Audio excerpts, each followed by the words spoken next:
Welcome back. Defense ministers and officials of Community of Sahel-Saharan States, SANSAD, met in the Red Sea resort of Sharm el-Sheikh on Thursday. 27 African and Arab countries are taking part in the two-day meeting to explore military and counter-terrorism cooperation.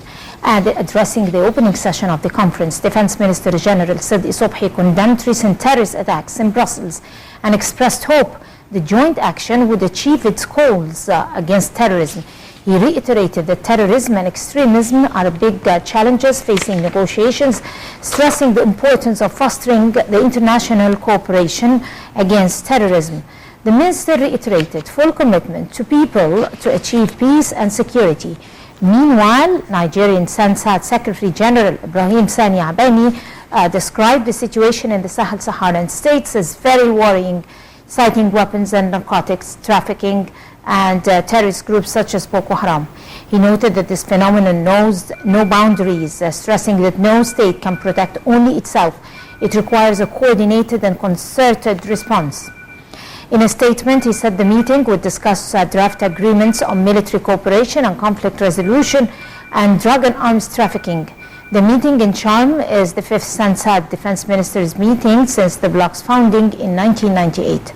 The group was founded in part to promote a free trade among member states.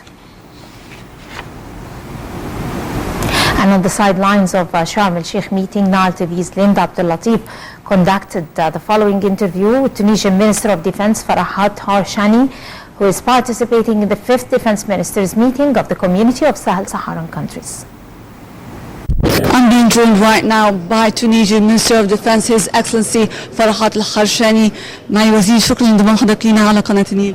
شكرا لك. بداية معي وزير، كيف ترى أهمية عقد Minister, I would like to know what you think about Sahel and Saharan conference. Indeed, it's a very important conference, and it's held in a critical time where we are having various types of challenges, including terrorism. So we fully believe that this conference is really important in order to combat terrorism. We have seen recently the terrorist attack in Brussels. And this is the best evidence that terrorism turned to be an international crime that got to be combated. So all of the countries got to come together in order to combat terrorism and to put the basis for tolerance, cooperation in between different countries. Accordingly, this conference comes at a critical time.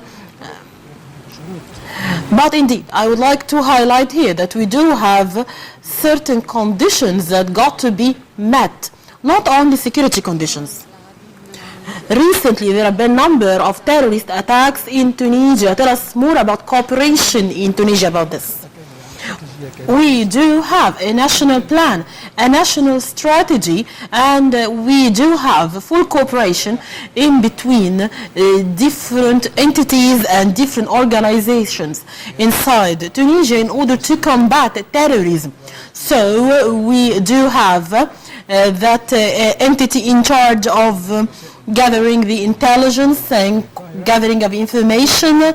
We do have as well technical entities, we do have the military forces, and we do have the security elements. However, this is not enough. Terrorism is a very complicated phenomenon, and it fully requires cooperation in between different concerned entities. You know, there is some kind of an economic dimension and social dimension as well for this problem. So we need to tackle the economic aspects as well as social and religious aspects as well. And in this frame, we would like to say that the civil society as well as different ministries are considered to be fully related to this topic and have all to come together to find the best solution for this problem. Civil society plays an immense role here as well as political parties, and they all should come together. Indeed, we are in the middle of a war and we have to come together. Finally, Mr. Minister, what do you think about establishing a center for combating terrorism? Indeed, it's a very good idea. It's a brilliant idea indeed to have such a center for combating terrorism on the level of Sahel and Saharan countries. And I believe such a center will make a real difference. And of course, it will tackle the different dimensions, and I hope it will be well applied. And the fifth defense ministers meeting of the community of Sahel and Saharan countries focuses on discussing terrorism in the Arab and African region, and Libya in specific has witnessed several terrorist attacks by Daesh.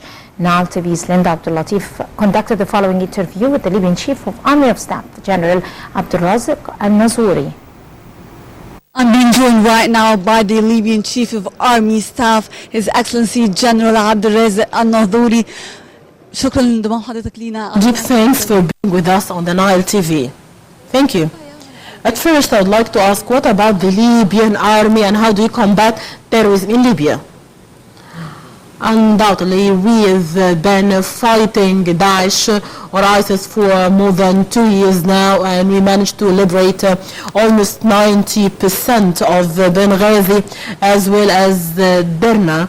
And after this we'll move to Sirte in order to liberate it.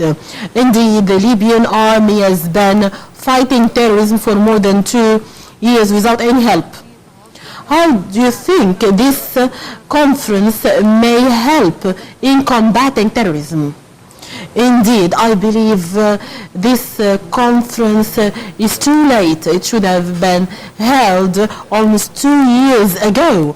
However, now we believe that it's a very good step. It's a very good step on the right track so as to combat terrorism. What do you think about establishing a center for combating terrorism? I believe this center is vital in order to follow up different procedures and proceedings related to combating terrorism in Sahel and Saharan countries. And we believe the center should be in Egypt. This will be an honor for us to be a part of this, and we fully support this step. In a cabinet meeting which took place following the new lineup and chaired by Prime Minister Sharif Ismail discussed on Thursday President al-Sisi's directives to the government to achieve coordination among ministers. Ismail said the government realizes responsibility it shoulders and will work on speeding up work in various projects and providing them with necessary funds. This in addition to taking necessary measures to decrease budget deficit, increase resources and upgrade mechanisms to collect public treasury due to achieve development targets in basic services and developing utilities.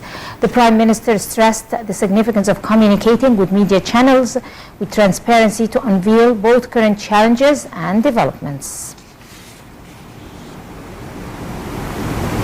And Joint Navy drills, the Eagles Salute 2016, carried out by forces from Egypt, the United States and the United Arab Emirates, concluded on Thursday. The drills carried out in Red Sea waters included naval battling techniques, including reconnaissance, attack and defense techniques.